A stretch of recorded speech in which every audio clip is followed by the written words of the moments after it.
नमस्कार। हमारा आज का टॉपिक है लॉबिंग और ये नर्सिंग मैनेजमेंट या नर्सिंग एडमिनिस्ट्रेशन का इम्पॉर्टेंट टॉपिक है। आज इसके बारे में हम यहाँ जानेंगे। तो लॉबिंग का हिंदी में अर्थ होता है पक्ष जुटाव, मतलब अपने पक्ष में किसी को करना। डेफिनेशन देख लेते हैं। A lobbying is the deliberate attempt. इसमें लॉबिंग में क्या होता है, जानबूझकर एक प्रयास किया जाता है टू इन्फ्लुएंस पॉलिटिकल डिसीजन, जो भी पॉलिटिकल डिसीजन हुआ है उसको प्रभावित करने के लिए through various form of advocacy. अलग अलग तरह की एडवोकेसी की मदद ली जाती है। डायरेक्टेड एट पॉलिसी मेकर, जो पॉलिसी मेकर हैं उनकी तरफ होती है वो। On behalf of another person, organisation और ग्रुप। मीन्स कि कोई डिसीज़न लिया है पॉलिसी मेकर्स ने या पॉलिटिकल डिसीजन लिया है, उसको चेंज करवाना है, तो उसके लिए एक लॉबी पक्ष जुटाव किया जाता है कि आप हमारे पक्ष में बोलिए और उनको बताइए पॉलिसी मेकर को, जिससे उसमें जो उन्होंने बनाया है उसमें बदलाव किया जा सके। इसी को क्या कहते हैं, lobbying. Lobbying is simply communicating your views on local, state और national policy issues to your elected official in a timely and effective manner. तो लॉबिंग में क्या होता है, कम्युनिकेशन होता है आपके व्यूज़ का। वो किससे संबंधित हो सकते हैं, लोकल, स्टेट लेवल पर या नेशनल पॉलिसी इशू हो सकते हैं। और आपके जो इलेक्टेड ऑफिशियल हैं उनको आप ये कम्युनिकेट करते हो टाइमली और इफ़ेक्टिव तरीके से। नेक्स्ट आता है लॉबिस्ट। ये क्या होता है, a lobbyist is someone who tries actively, जो कि ट्राई करता है actively to persuade a government को परसुएड करने या फिर काउंसिल को that a particular law should be change, कि ये जो पर्टिकुलर लॉ है ये चेंज होना चाहिए और that a particular thing should be done. तो इनको कहते हैं लॉबिस्ट। नेक्स्ट आता है टाइप्स ऑफ लॉबिस्ट क्या होते हैं। तो lobbyist registration act identifies 3 type of lobbyist. इन्होंने रजिस्ट्रेशन जो एक्ट है उसमें निर्धारित हैं, आइडेंटिफाई किए हैं। पहला आता है कंसल्टेंट लॉबिस्ट। इनका क्या काम होता है, ये is a person who is gainfully employed, मतलब इनको कुछ ना कुछ प्रॉफिट मिलता है। और not and who occupation is to lobby on behalf of a client, किसी क्लाइंट के बिहाफ में ये लॉबी वाला ऑक्यूपेशन चूज़ करते हैं। एक्सचेंज फॉर मनी, इनको पैसे मिलते हैं, बेनिफिट मिलते हैं और अदर फॉर्म ऑफ कंपनसेशन मिलते हैं, तो इसको तो बोलते हैं हम कंसल्टेंट लॉबिस्ट। देन आता है एंटरप्राइज लॉबिस्ट। ये क्या है, is a person who holds a job और has duties in a profit making organisation, जो है उसमें होता है ये, जो प्रॉफिट मेकिंग ऑर्गेनाइजेशन है उसमें where duties include for a significant part lobbying on behalf of the firm. तो उस ऑर्गेनाइजेशन की तरफ से ये क्या करते हैं, लॉबिंग करते हैं और उस ऑर्गेनाइजेशन में अपना जॉब करते हैं, तो इसलिए इसको क्या कहते हैं, एंटरप्राइज लॉबिस्ट।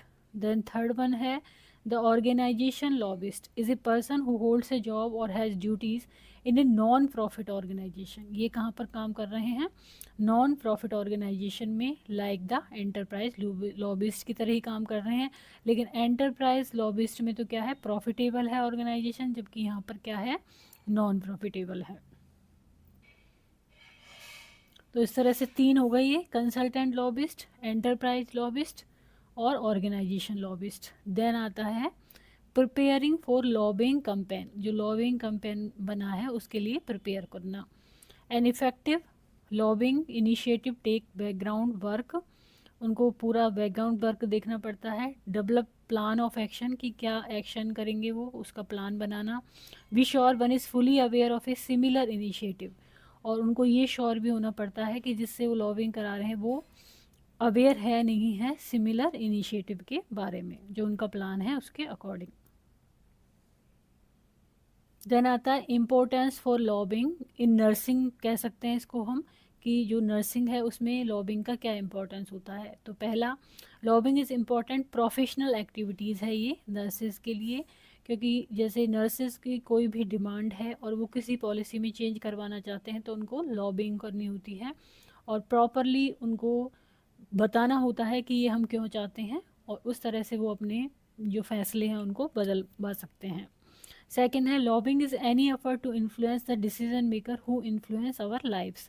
थ्री है through effective lobbying nurse can have a say in how fund are spend, कि जो उन्होंने फंड कलेक्ट करा है वो किस तरह से खर्च होना चाहिए, विच लॉज आर एनेक्टेड, कौन से लॉ लगने चाहिए, नियम, and what the nursing practice environment will be, और जो नर्सिंग वर्किंग एनवायरनमेंट है या प्रैक्टिस का एनवायरनमेंट है वो किस तरह से होना चाहिए।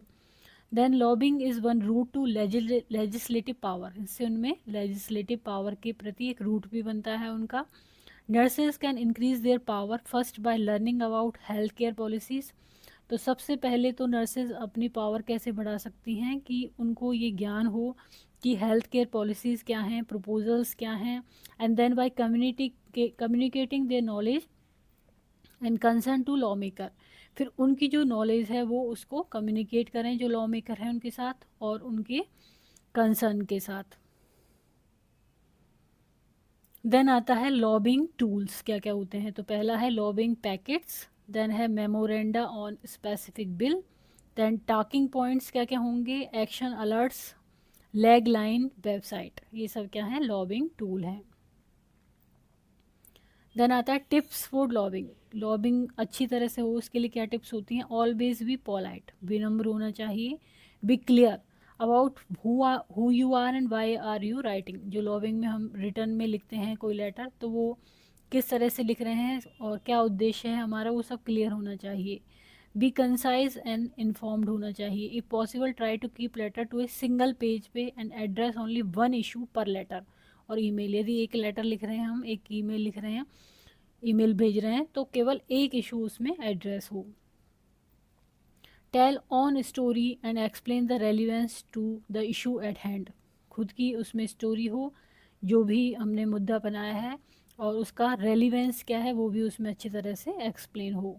If nurses mobilise with a unified message of 2 or 3 critical issues, our collective voice could be influence health policy and improve health care outcomes of for all Indians, तो यदि नर्सेज क्या होंगी उनकी यूनिफाइड मैसेज होंगे और जो भी issues हैं वो कलेक्टिव वॉइस होगी उनकी, तो उनके जो बातें हैं वो सुनी जाएंगी और इम्प्रूव हेल्थ भी इम्प्रूव होगी और हेल्थ पॉलिसीज़ भी इन्फ्लुएंस होंगी और उसका आउटकम क्या निकलेगा, सभी इंडियन की, भारतीयों की भलाई। नेक्स्ट है बी ऑनेस्ट होना चाहिए, एक्यूरेट होना चाहिए और क्लियर होना चाहिए। इफ़ डॉक्यूमेंट इंक्लूडिंग स्टैटिस्टिक्स और other scientific information be sure to verify its sources, यदि ऐसा कोई डॉक्यूमेंट है जिसमें स्टैटिस्टिक्स या साइंटिफिक इंफॉर्मेशन है तो हमें श्योर होना पड़ेगा कि जो इसके सोर्सेज से कि ये वेरीफाई करेंगे हम कि ये सही है या नहीं है। And have them handy in case the congressional office follow up and request more information, तो उसके फॉलोअप के बारे में और उसके बारे में जो ज़्यादा इन्फॉर्मेशन के बारे में रिक्वेस्ट भी करेंगे हम।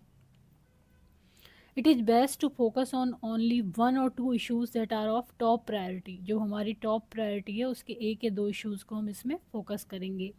We of assistant and serve as a resource, assistance की तरह काम करना है और रिसोर्स की तरह। देन एक्सप्रेस अप्रिशिएशन, यदि कोई अच्छा काम हो रहा है तो हमें एक्सप्रेस करना होगा appreciation.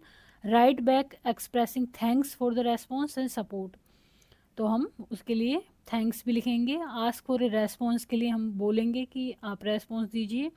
Politely ask for a response and hold them accountable.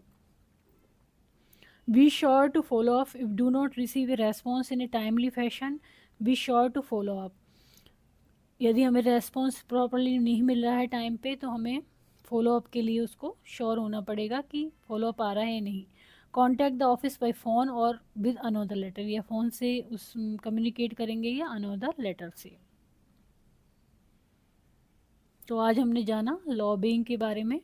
यदि वीडियो आपको पसंद आता है तो इसको लाइक करें, चैनल को सब्सक्राइब करें, कमेंट करें और शेयर करें।